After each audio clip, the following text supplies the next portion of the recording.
ఎవరు రీడు? రే సుబ్బరాయుడా, ఏందిరా కనపచ్చే వడ్డీ డబ్బులు అడుగుతా అని అట్టట్టే తిరుగుతాండవా? దా వచ్చి కూర్చో. ఏట్లేదురా కర్రీ సుబ్బయ్య, చూసుకోలేదులే గాని ఎంకేటి నువ్వు బాగున్నావా? బాగుండా. ఏంది సంచిలో ఇత్తనాలా? ఇవా ఎరువులురా. ఎరువులా? ఏమేసినవురా? వరేసినవా పత్తి వేసినవా? ఎండాకాలం కదా పత్తి వేస్తానే. బాగుంటదిలే. ఏడికి పోయి వచ్చండవా?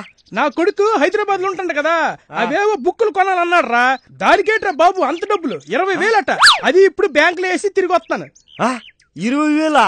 అదేం బుక్ రో సోమే? అదేదో ఫేస్బుక్ అంటరా, అవి చదివితే బేగు ఉద్యోగులు కూడా వస్తాయంట. ఫోన్లే పాప మాడుమొచ్చుకు ఎందుకు కాదనాలని డబ్బులేసి వచ్చేస్తున్నాను.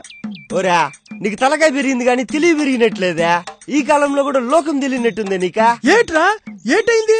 డబ్బులు బ్యాంక్ లోనే కదేశాను, పెట్రోల్ బంక్ లేసినట్టు నువ్వెందుకు అంత టెన్షన్ అయిపోతున్నావు?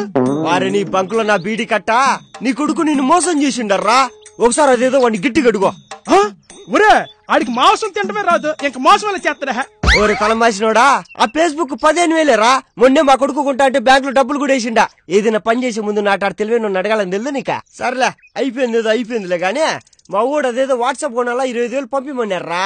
రేపు మాపో మీ కొడుకు కూడా అడుగుతాడు, అప్పుడు 5,000 తగ్గించి పంపించు.